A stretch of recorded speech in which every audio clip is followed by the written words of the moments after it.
any person, and I don't care what anybody says about how they say they were in fear for their life, or he was a fucking, I'm sorry. He was a threat. How do you figure he was a threat if he didn't have anything in his hands? How is he a threat?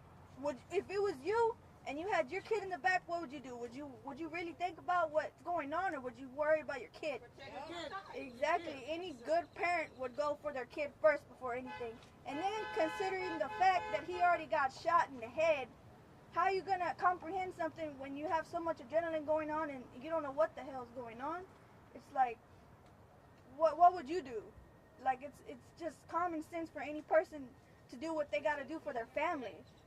And it's just wrong that they keep doing this to people over in all colors. It don't matter what color you are. We're all in this. We're all here.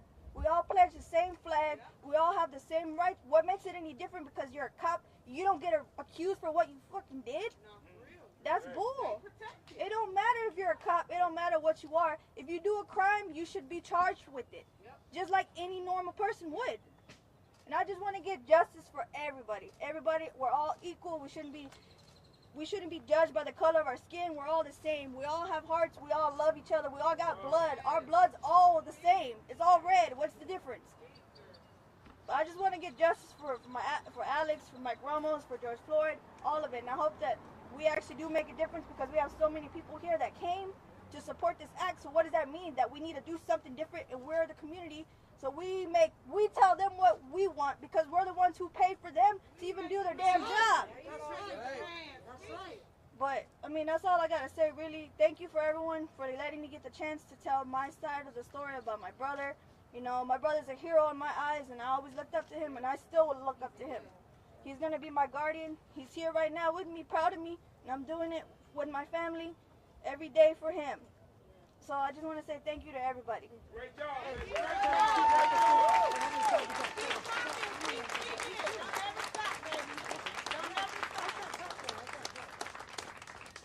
So my mom also wants me to tell y'all that my brother, the way he got killed was, he got shot more than 2 clips in a person. And he was the same size as me. How many bullets do you think it takes me to get down? It only takes 1 to 2 shots to bring somebody down on the floor, and then you want to go and do more stupid shit while he's already dead. How is he a threat if he's dead already? What's the point of you even trying to walk around like you're all big and bad because you're a fucking cop? It don't make a difference because you're who you are. But that's all I gotta say. Thank you. Are you set to try and reach out?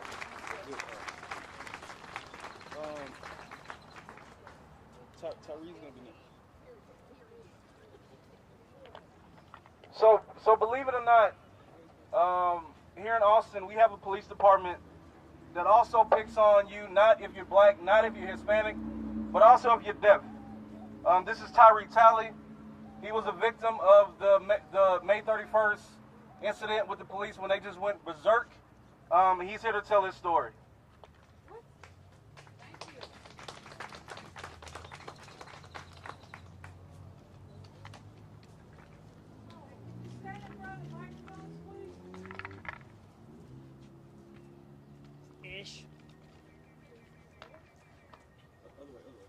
So, first of all, I wanted to thank everyone for coming out here and supporting today. I just want to give my sincere condolences for anyone who has lost a loved one. So, like he said, I'm deaf, I depend on my eyes, I depend on my sight for communication. And when they shot me, there's no warning. You know, no one came up and tapped me. Sorry, I'm just so nervous right now. But the point is, you know, for the deaf community as well, the APD needs to have deaf accessibility. They need to provide not only verbal warnings, but visual warnings, that especially in a dangerous situation, if they're going to be firing rounds, we need to have safety for the deaf community. Sorry, I'm so nervous. But again, just can give my sincere condolences to everyone who's lost a loved one here today. That's it. Thank you. And thank you all as well for coming.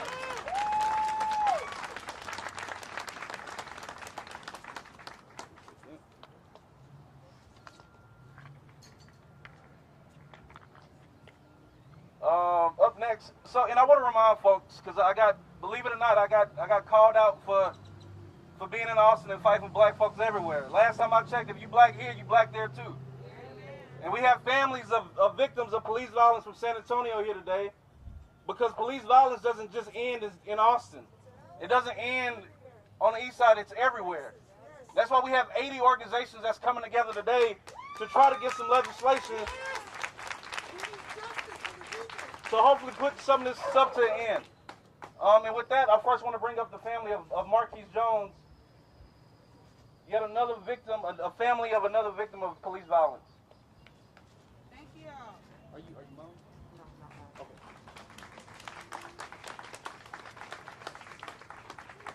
So, looks like we have a generator, but you know, 8:30.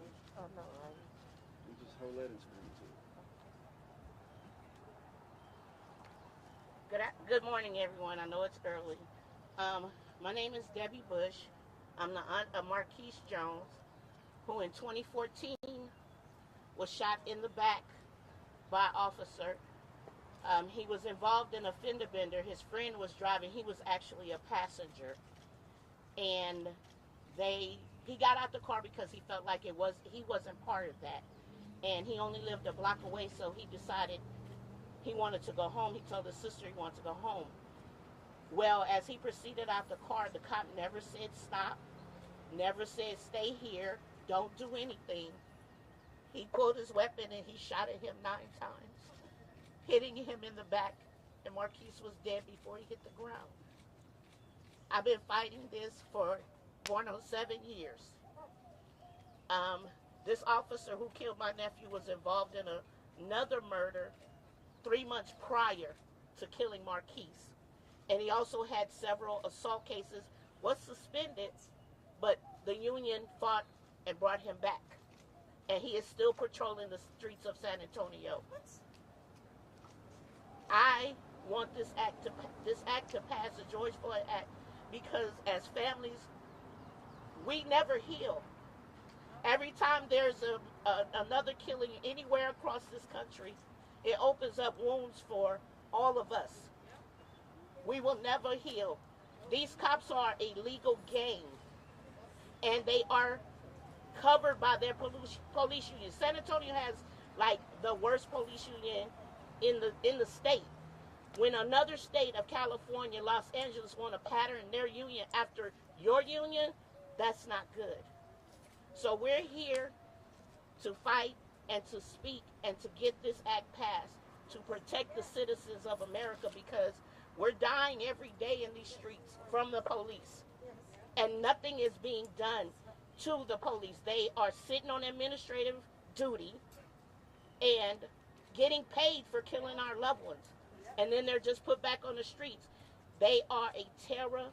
People are afraid of them. People of color. We have PTSD because you get a cop behind you or you get a cop walking towards you, you're afraid.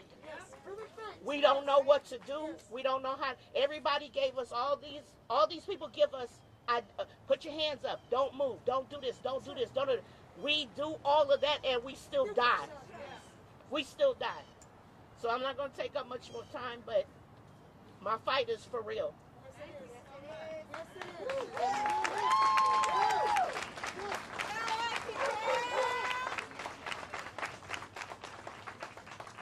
Up next, I want to bring up the family of Charles Roundtree, also from San Antonio.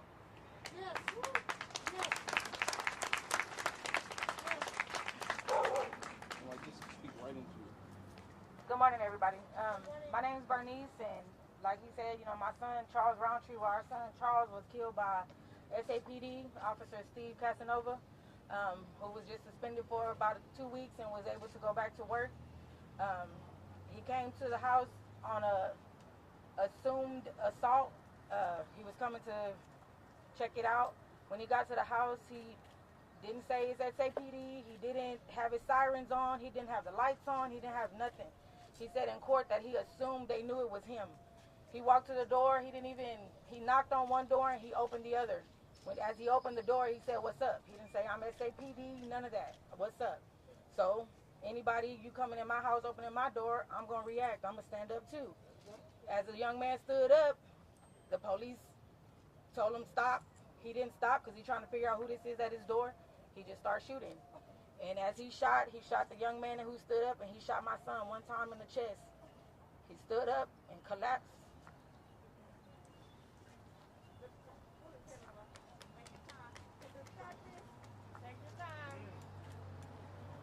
And instead of this coward getting help from my son, he hid like the coward he is and let my son die in that house that night. He didn't call EMS. It took a person inside the house to call EMS for somebody to come. And they still didn't come because they said police was outside. The kids in the house are terrified. They said it's the police that's shooting us. They shooting at us. So who do we call on the police? Who do we call on the police? Who arrests the police? Who's going to stand and protect us from the police? So I'm here today. Hopefully we get this taken care of, because it's happening every day. And like, if it wasn't for Miss Debbie, I don't know how we would have got through it. And like she said, we live this every time we turn on the news and we see another person, another baby, another brown-skinned person dead every day from these police, like this police gang. Because that's what they are. They are a gang. And they're getting away with murder every day. They need to be held accountable for all of this. Everything they do, just like we're held accountable for everything we do, they're humans too, and they need to be held accountable for everything they do. Thank y'all for being here and for all y'all support, Roundtree family. Thank you.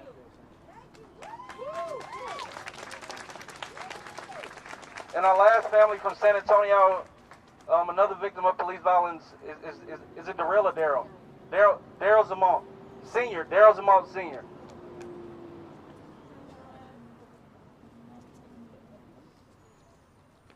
Good morning. Let me first and foremost start off by saying that you cannot reform a system working exactly the way it was designed to. I'm going to say it one more time. You cannot reform a system working exactly the way it was designed to. One more time. You cannot reform a system working exactly the way that it was designed to. And honestly, more than anything, it is unfortunate that families like ours are forced to continue to rehash the trauma of our loved ones' murders just for black folks to be seen as human. My name is Celeste Brown. I'm the goddaughter of Daryl Zamont Sr., who was murdered by SAPD on September 15th, 2020. SAPD was there to serve a warrant, and I'm going to say one more thing that I'm going to need y'all to say with me. A warrant does not equal a death sentence. Say it with me. A warrant does not equal a death sentence. From the moment they pulled up to the house, they came out aggressive. And anyone who knew Daryl Zamont Sr. knew he would give the clothes off his back. He was the pride and joy of the west side of San Antonio. He was shot in the back. There were 5 officers and him. Him and one officer were struggling, and another officer shot him in the back. They did not render aid for almost 3 minutes at least. We wouldn't know because we have not been able to secure every single moment of body camera footage yet. But from what we do know is that aid was not immediately rendered. And so even though you cannot reform a system working exactly the way it was designed to, things like the George Floyd Act can hopefully make it to where we're seeing less Daryl Zamont Seniors. We're seeing less Charles Shop Roundtrees. We're seeing less Marquise Jones. We're seeing less Mike Ramos. The list goes on. And so thank you for being out here, but let's just know that passing legislation is only part of the battle, because you cannot reform a system working exactly the way it was designed to. Thank you. The community, us, not them. They ain't nobody. We pay them. They don't pay us, and we don't even call on them because they can't protect us. And who are they? Cops? Fuck them. I don't even pull over. I'm scared of them. Shit. Seriously.